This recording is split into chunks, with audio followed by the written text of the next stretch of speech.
got in the gym today and I took some of the advice that you guys have been telling me over the last few days about, how to walk in and how to start actually training Olympic weightlifting. It's not the best thing to actually just walk straight in out of the car, put your shoes on, whatever, and get straight to overhead squatting, because overhead squatting is basically a difficult movement, especially for somebody like me who is at the beginning end of the journey of Olympic weightlifting.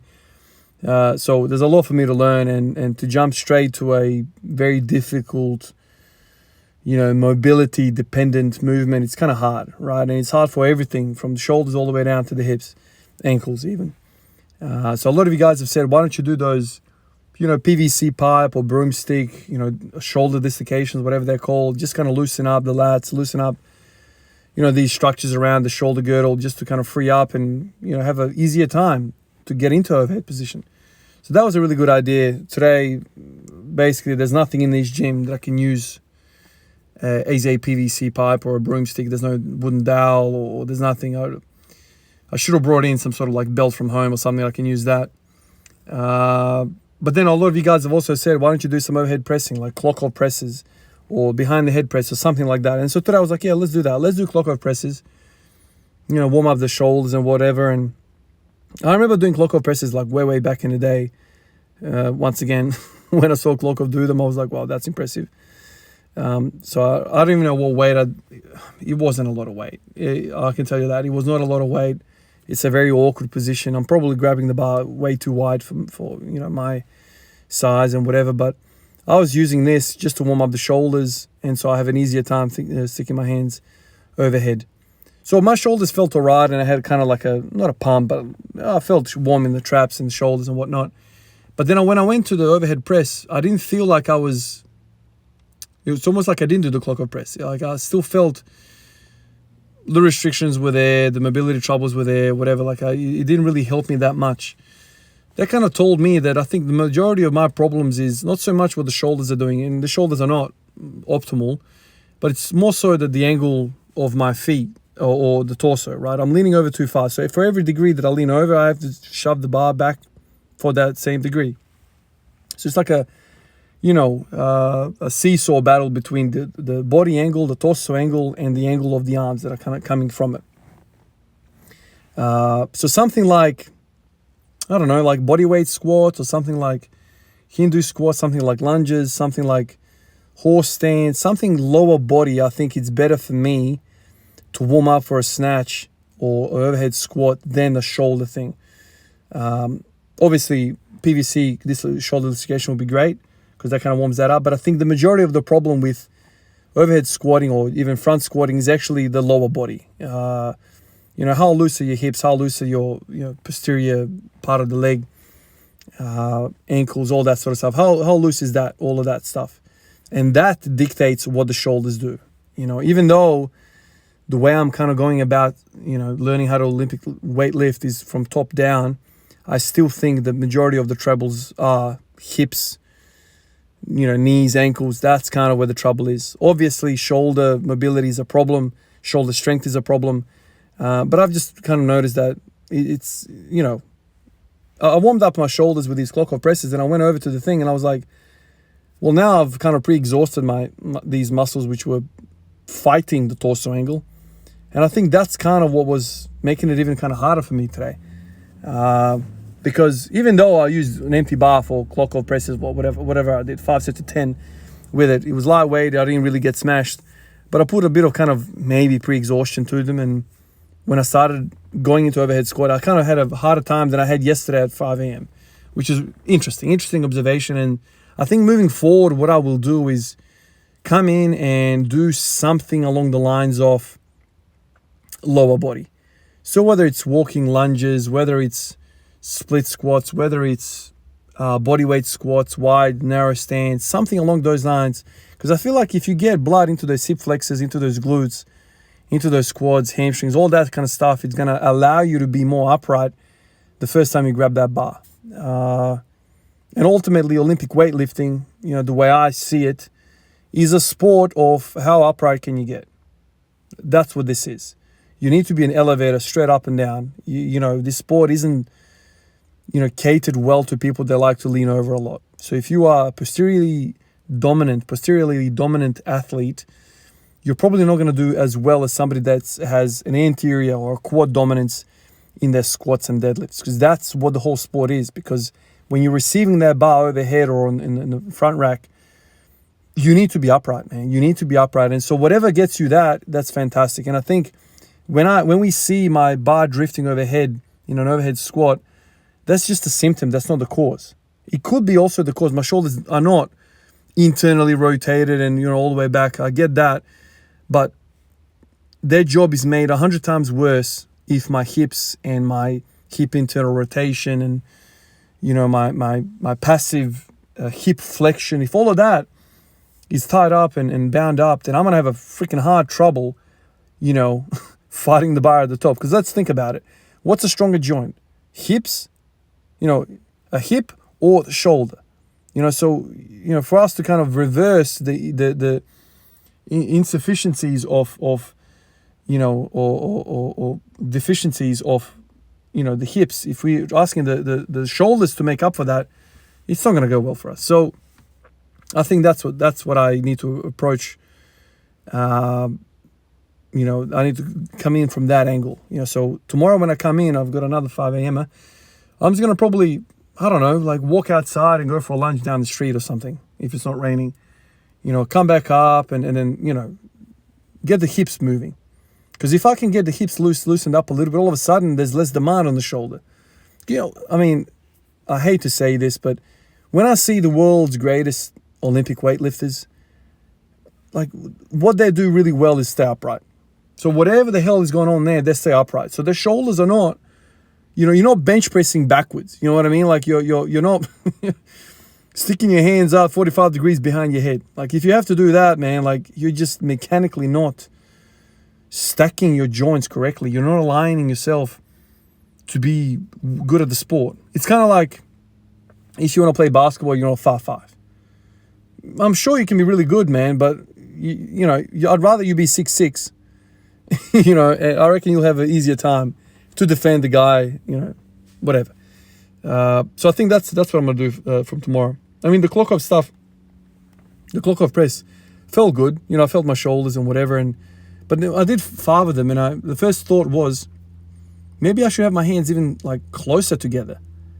Because what is the point of having because there's less demand on the shoulder in terms of mobility when the grip is so wide. I really should have it like much more narrower. You know, that was the initial thought. I think I've just screwed this up. Because when I started actually doing the overhead squats, I was like, oh, my grip is actually more narrower than I just freaking went to. So maybe that's another thing that I screwed up. Maybe it would have transferred a little bit better if I did a narrower kind of Klokov grip or just a behind the head grip, press grip. But you know, I did all of that, and when I started overhead squatting, I was like, man, my hips are so cold. Like my knees are cold, my ankles are cold, everything's stiff. It's just, I feel like that's where the party is. The party is in the hips, knees, and ankles. That's what the whole sport is about. I feel like if you can get those angles right, the shoulder angle gets worked out easily. Not to say that I have this incredible shoulder stability, shoulder strength. I still lack, you know, there as well. You know, there's deficiencies freaking everywhere. But I feel like the majority of the pie is down below, right? You know, the hips, knees, and ankles, that's where the trouble is. That's what I have kind of summarized in my mind what this sport is about. Essentially, what this sport is about is scoring more points than the other team. If you're talking about basketball, Olympic weightlifting, it's about lifting more weight than everybody else. But the way you have to lift this damn weight, the way the lifts are, you got to stay upright, man. You got to stay upright.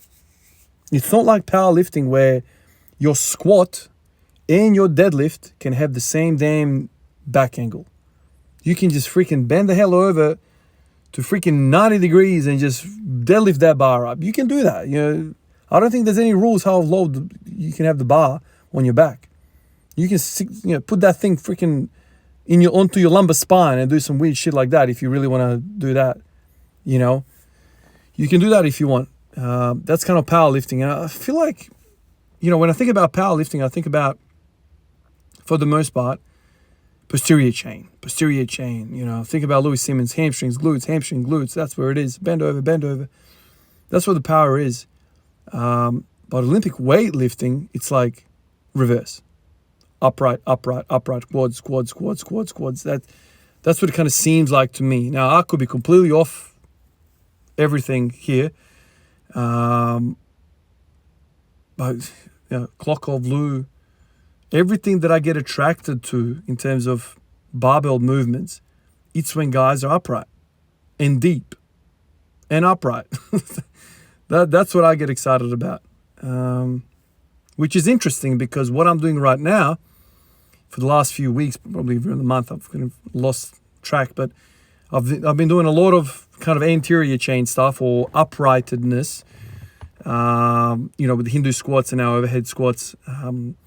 Lots of front squats. The ratio between front and back squat is like 9-to-1 front squat. So it's all about front, upright, upright, upright. I feel like I've started to get lazy glutes and hamstrings. So now I've started doing these things, the rack pulls. Try to do them, I don't know, every other day now for a set of 10 or something like that. Today I went to 240 for a set of 5. That felt heavy. That felt slow as hell off the pins. But what I'm trying to do with that is put some sort of palate cleanser to all of this uprightedness. I want to kind of lean over a little bit and feel those hamstrings, feel those glutes, because that's where health for me is. That literally, when I have, awoken the glutes and hamstrings, everything functions better. My knees feel better, my hips feel better, my back feels better. It's all there. And then when you see the Chinese weightlifters, it's like when they do the sport, they're fully upright. And I'm talking about if you got a ruler out and you started doing your angles, perfectly upright. It's like unbelievable for me to see somebody squat like that. It's like, what the hell, man?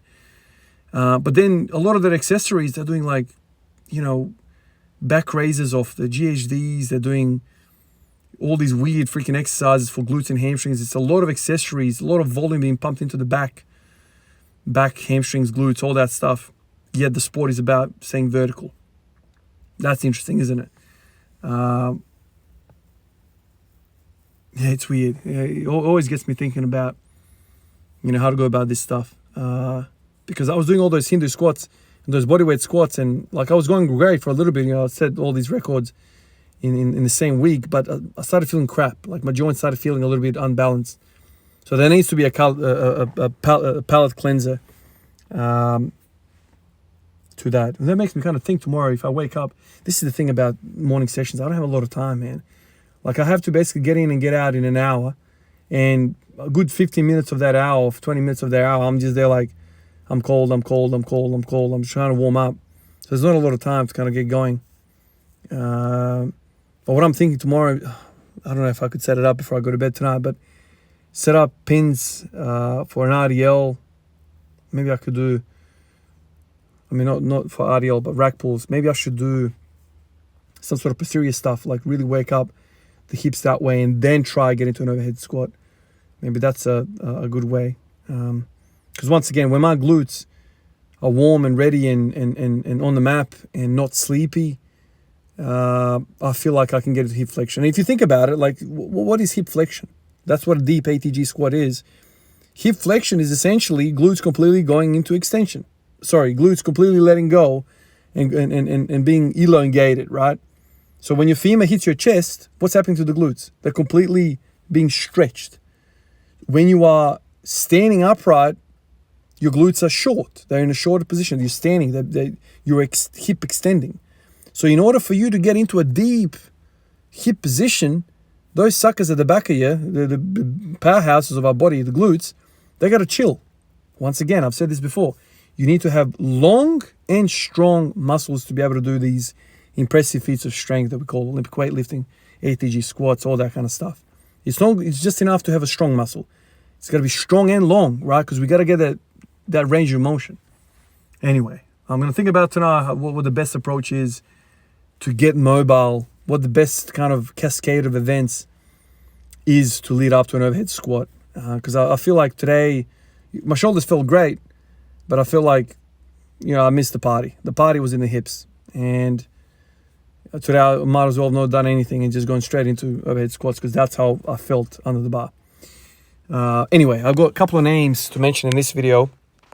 Felipe Carfin, and then I've got Shivan Sivakumaran. I've just butchered the hell out of your names, probably. Just wanted to say, appreciate you fellas for doing this, man. It's a blessing to see those two notifications come up and say there are two other guys in this world who like what you're doing, who support what you're doing. It's a freaking great feeling, man. It's a great feeling. It's a great community, and I always feel like, wow, man, like, what the hell, man? Why me? Why Van? Like, what am I doing, man? Like, it's always kind of like a deep and meaningful feeling. Yeah. For people around me, they always tell me, "Wow, man, you're so deep, man. You're always talking shit. Like, you're always going too deep or overanalyzing." It's like, I always kind of look for meaning. Like, anyway, I never thought I would have almost 5 pages full of people who are like, thumbs up, thank you for doing this. But every time there's another name on the list, man, I'm like, wow, man, respect. Thank you, guys. Anyway, I'll catch you guys tomorrow for another video. And let's see if I can work out something that I can warm up to so I can do overhead squats a little bit better. I'll catch you guys in the next one. Peace out.